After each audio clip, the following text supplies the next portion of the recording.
Здравствуйте все! Добро пожаловать на канал Магия Песка. Старинные турецкие гаремные гадания на песке для вас. Дорогие зрители, гости канала. Тема сегодняшней цыпочки звучит так. Его исповедь перед вами. Если тема вам интересна, пожалуйста, загадайте на любимого человека, либо на того, кто вам нравится.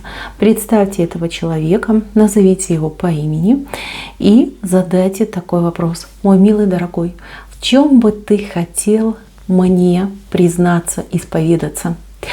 Надеюсь, вы настроились. Я убираю Назар. Прошу высшие силы дать мне возможность ответить на все ваши вопросы и послать только самую важную, самую нужную и самую полезную информацию. Итак, давайте посмотрим, что же бы он хотел вам рассказать, в чем исповедаться. Так, ну однозначно я скажу так, что этот человек вас любит, как может, как умеет, думает о вас, мечтает о вас. Здесь, ну вот прям венец, да, это ваша дорога жизни, это ваша чаша любви, это вы, а это он. Вы знаете, ему бы очень сильно хотелось, чтобы вы к нему тянулись, чтобы вы его принимали, чтобы вы его любили, чтобы вы принимали его таким, как он есть. И знаете, у этого человека, у него есть потребности. В каких-то, может быть, как правильно сказать, да, он нуждается в том, чтобы ваша интимная жизнь, например, если она есть, была более активная. То есть ему не хватает именно близости с вами, да, то есть ему мало, да, хочется больше. Если этой близости нет, она ему нужна как воздух. Он не умеет, либо не может, либо не хочет контролировать свое эго, да, вот свое либидо, да, вот так вот правильно, либидо не может контролировать. У человека, вот если вдруг вы его где-то когда-то поймали, может быть, за изменой, не дай бог, либо за просмотром каких-то, может быть, фильмов для взрослых, ну, считайте, что это как болезнь какая-то, да, он тайный эротоман. Ему нужно почаще, побольше, поактивнее. Вот поверьте, да, если он там даже сам с собой этим занимается, то в голове образ ваш. То есть вы у него в голове. Вот он говорит, я ничего не могу с собой сделать. Вот даже если обратите внимание, да, вот это вы у меня вышли, а вот это он. И видите, как у него там прям такой орган его этот готов к трудовой обороне. Вот его главная проблема в жизни, да, либо как вот он вам говорит в этом песке, то что ему нужен секс, причем постоянный, причем может быть даже несколько раз в день, причем вот он прям, ну, без этого жить не может. Вот такой вот он человек. Возможно, вы знаете все это, возможно, догадываетесь. Либо если вы только лишь, например, там, присматриваетесь, встречаетесь, вам нужно это знать. У него все построено именно на интимной близости, на интимная жизнь у него, ну даже я бы сказала, что перекрывает эмоциональную жизнь. То есть он постоянно нуждается в разрядке, постоянно. Может быть, это связано с его работой, образ жизни, либо он так себя успокаивает, да, вот лишнюю энергию свою выпускает. Но тем не менее, вы должны знать. Еще вы должны знать, что у него за спиной есть человек, которого он очень уважает, чтит и постоянно слушает. Если ваш мужчина вдруг начинает глупить, чудить, что-то такое непонятное совершает, да, вот ведет себя непотребно, знайте, что это не он. Знайте, что это тот, кто у него стоит за спиной. Это какой-то друг, товарищ, коллега, начальник, да, кого он действительно искренне вот прям любит, вот именно как человека, считают его самым лучшим другом, пример для подражания. Может быть, кстати, брат, отец. Но человек лихой, честно скажу, лихой, и он его всегда толкает в какие-то неприятности. Он его использует, как желает. То есть благодаря, да, этому общению, то есть этот человек всегда на коне, всегда в выигрыше. Он как, знаете, как пиявка, можно сказать, присосался к вашему и тянет из него. Ваш-то все понимает. Но он настолько вот прям покорен этим человеком, настолько вот он его любит и уважает, что он ничего с этим сделать не может. Либо ничего не делает в принципе, да, нет желания. То есть ему интересно с этим человеком, ему с ним хорошо, вот он ему полностью доверяет. Знайте, что вот есть человек, который знает абсолютно все про него. И про вас, про вашу интимную жизнь, да вообще все знает. И разорвать эту связь ее практически невозможно, потому что этот намертво уже присосался. А ваш, он боится, что он останется один, да, что не будет там такого прекрасного, веселого друга, который там подсказывает, там чудит, шалит с ним, да, то есть какого-то развлечения не будет. Мужчина еще как ребенок. У него незрелая душа. Он, знаете, такой весь на эмоциях, весь на взводе. И вот любовь, она-то есть. Он умеет любить, он может любить, и он любит. Но иногда яркие эмоции, яркие ощущения могут прикрывать эту любовь. То есть здесь чудной человек, вот честно вышел, чудной. Тайный эротоман еще и чудит постоянно. У него есть какая-то вот тайна от вас, связанная с какой-то женщиной. Эта женщина, либо в прошлом что-то он с ней там имел, крутил, мутил, и в то же время был с вами. Либо это женщина, которой он, например, помогает, что-то для нее делает. Может, это какая-то, например, там бывшая прошлое, которая без зазрения совести его постоянно дергает. Вы знаете, просто даже может быть девушка, с которой он когда-то давным-давно общался, она может ему, например, позвонить и сказать: а мне деньги нужны. И он ей дает просто так. Да, не будучи там ничем ей обязанной. И он это скрывает, он знает, что это плохо. Но в то же время она очень наглая. И он такой, знаете, простодушный, дурачок. Вы простите, конечно, что так говорю, но тем не менее. Вот есть люди, которые такие, знаете, прям хитрые, интриганы, пиявки, которые умеют его к себе привлечь. Добрыми словами, какими-то словами восхищения. Вы же ему все прямо говорите вот в лицо, да, вы его учите, вы его пытаетесь вытащить из этих всех неприятностей, помочь, подсказать. И вы иногда с ним строги. И ему это не нравится, это его раздражает. А вот они все им восхищаются. Говорят: ой, такой ты классный, какой ты умный, какой ты там состоявшийся, да ты такой-сякой, мы там уважаем, любим тебя. И он прям тает, когда эти люди его хвалят, либо какие-то такие слова говорят. Есть люди, которые его используют, как хотите. Может быть, про каких-то вы знаете, но про большинство вы и не догадываетесь. То есть у него есть деньги, он раз там всем раздал, тому подарил, тому там что-то купил, просто там занял и забыл. Вы спрашиваете: где деньги? Он говорит: нет. И вы раздражаетесь, и он себя чувствует там школьником, да, перед строгой мамой. То есть вот эти неприятности все.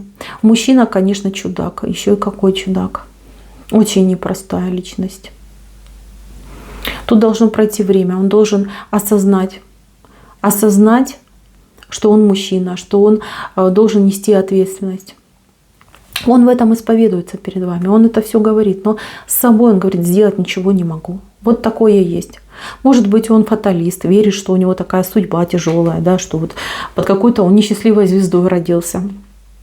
На самом деле это все у него в голове. У него какое-то, знаете, вот у меня впечатление, что у него что-то случилось в детстве. Либо какое-то было неполноценное воспитание, либо, может быть, какое-то искаженное, не знаю. То есть какие-то вот ценности, базовые ценности он недополучил. Он получил что-то поверхностное. И такое вот прям хочется сказать, что его воспитала улица. Поэтому вот эта тяга к признанию, тяга к друзьям каким-то, да, к похвалам, то есть как будто бы он заискивает перед этими людьми. Он понимает, что это плохо. Но в сегодняшний день он ничего с собой поделать не может. Хотел бы он поменяться. Вот в один день взять и все поменять, но не получается. Либо, знаете, как желание даже, может быть, и нет. Он знает, что это трудно, он знает, что будет там прям ломка у него, да, без вот этих всех друзей, товарищей. Но тем не менее. У него очень обширные планы на вас. И эти планы он постоянно вот как-то корректирует, меняет, от чего-то отказывается.